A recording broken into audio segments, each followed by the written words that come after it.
Well, a year since the Taliban takeover, Afghanistan's economy is still in crisis. Torek Farhadi is the former advisor to the International Monetary Fund and the World Bank.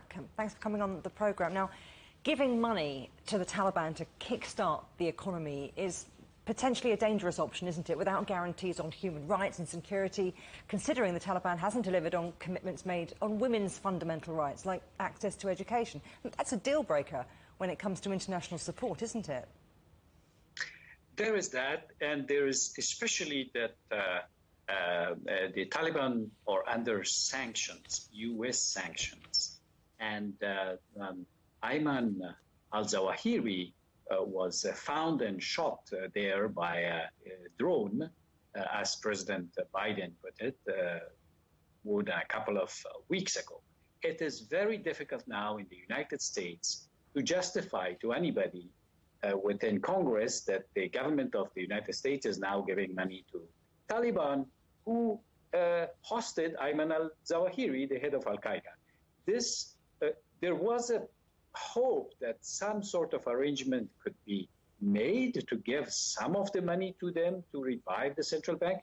But today, the special representative for Afghanistan, who works at the U.S. State Department, said it is impossible.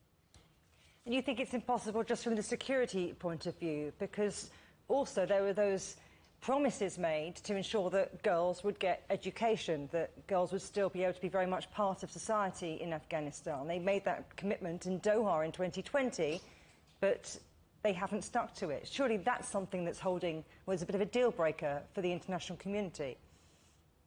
In fact, there has been two deal breakers.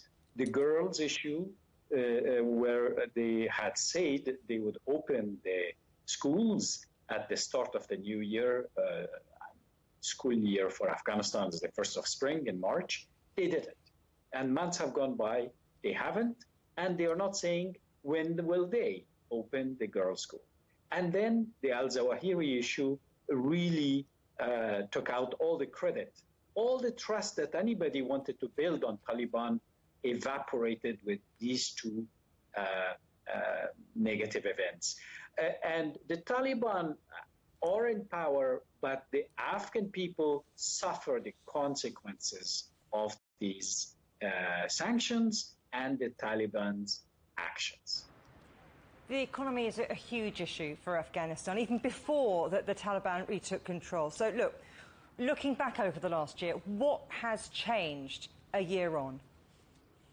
So, before the former government fell, about $8 to $10 billion of foreign aid was coming to Afghanistan to keep the economy afloat.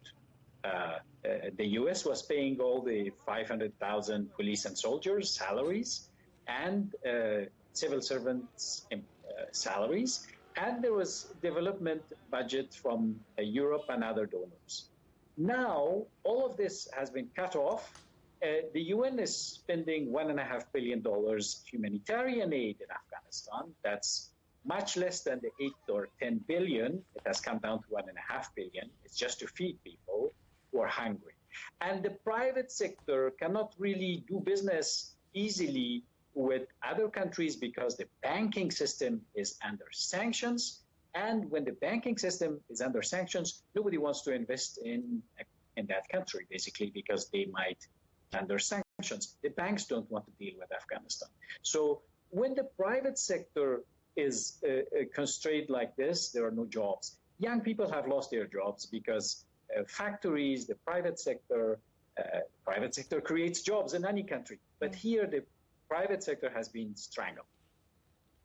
Torek Farhadi, thank you very much for your insight. Thank you.